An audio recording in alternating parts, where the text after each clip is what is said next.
To approach or not to approach. Challenges of academic reference librarians. I'm Kristen, and today I would like to share my library observation experience with you.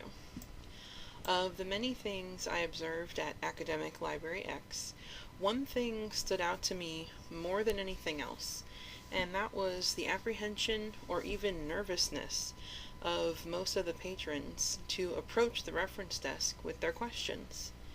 I then decided to focus my research on approachability, and I could not believe the vast amount of information out there on this very topic. Many sources note that there are some common reasons as to why patrons might feel apprehensive to approach a reference librarian, and some of those include a dissatisfaction with a past service. The patron might feel that their question is just too simple. They have a fear of being a bother to the librarian, or they have a fear of appearing stupid even. There have been numerous studies done on staff approachability in libraries, and most of these studies focus on how nonverbal communication has a profound effect on whether a patron will decide to approach and ask for help or not. And these nonverbal cues can be anything from a facial expression such as smiling, making eye contact or not, and the overall demeanor of the librarian as observed by the potential user.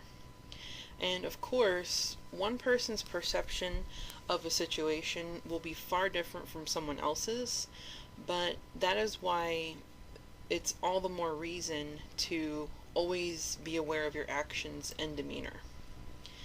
In my experiences while observing, I noticed that more than anything else, a smile went a long way. That's it. Something as simple as smiling made many of the apprehensive patrons seem more at ease. Naturally, as I sat behind the desk with the other librarian, conversation inevitably happened, and I would just make sure that I used my peripheral vision to see if someone was approaching. And if someone was, I stopped the conversation, looked up, smiled, and the patron seemed less timid than before doing so. And this is such a crucial factor in the reference interview process because it will dictate, number one, if it even happens or not, and number two, how successful the interview goes. There's also another factor of the geographical location of the reference desk having an effect on approachability. In the particular library that I observed, they had just moved into a brand new state-of-the-art facility where the circular reference desk is located in close proximity to the computers.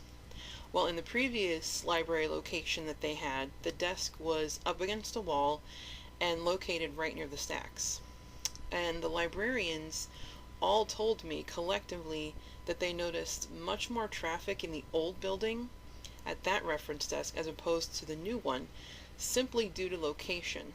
And what makes it more confusing for patrons is that the old tech help desk was located near the computers. So, despite the signage indicating that it is a reference desk, the librarians have noticed an influx of tech questions more than even reference questions. So of course, there are always new students every term, but it is a force of habit for existing students to assume that the desk near the computers is for tech help. And so this does have a negative effect on approachability because even though the students are approaching the desk, it is with a completely different type of question than what the desk is intended for.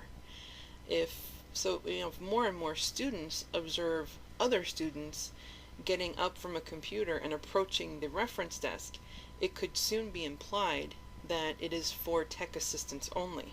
And so this, in effect, inhibits approachability. And finally, there is a concept known as physical cost, which refers to the amount of physical effort a patron puts into asking a question. With the new reference desk location away from the stacks where most tables are located, the physical cost is higher for the patron to go and ask the question, so it is less likely that they will ask for help, as opposed to when the desk was in a more prime location for questions.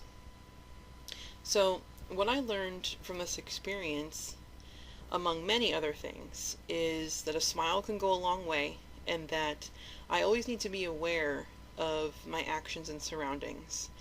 Overall, I found this topic to be very interesting, as I hope you do, and I thank you for watching.